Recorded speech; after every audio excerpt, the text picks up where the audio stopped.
Hello, and welcome to this quick tutorial of MyNixOS.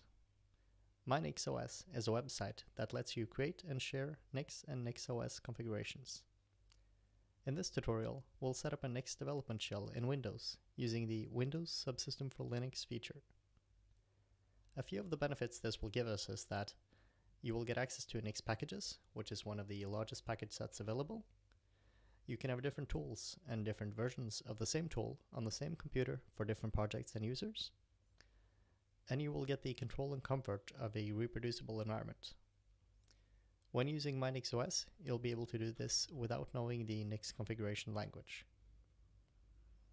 So to get started, we'll install the Windows Subsystem for Linux feature, just opening the command prompt as administrator, then running wsl install Ubuntu.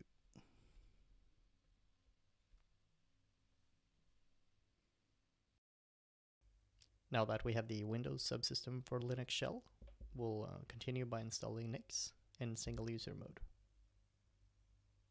We'll now just restart the shell and continue with installing the Neovim utility. And again, just restart the shell.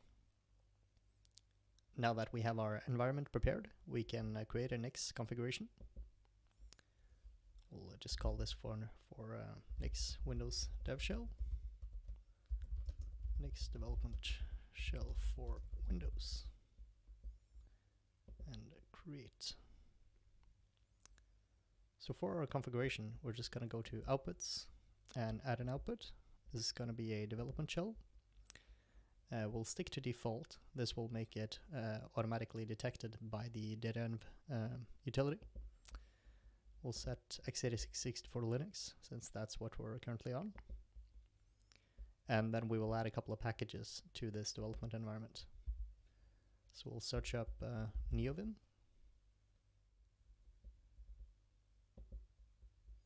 And add this to our development shell. And we'll also add the Zig language compiler.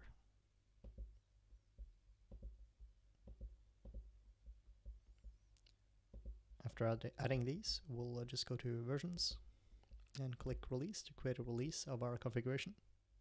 Now that we have the config, we'll just go to Meta, then select the WSL2, then just copy this last command to install the Flake Loader.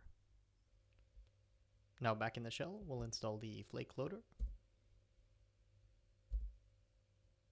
and then enter the Flake directory.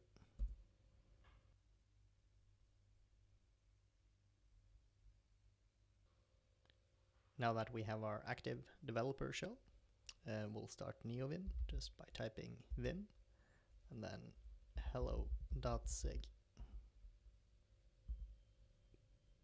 Paste in the code. Save the file, then compile and run.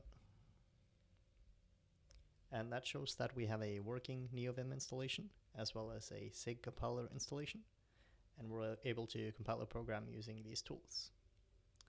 Thank you for listening.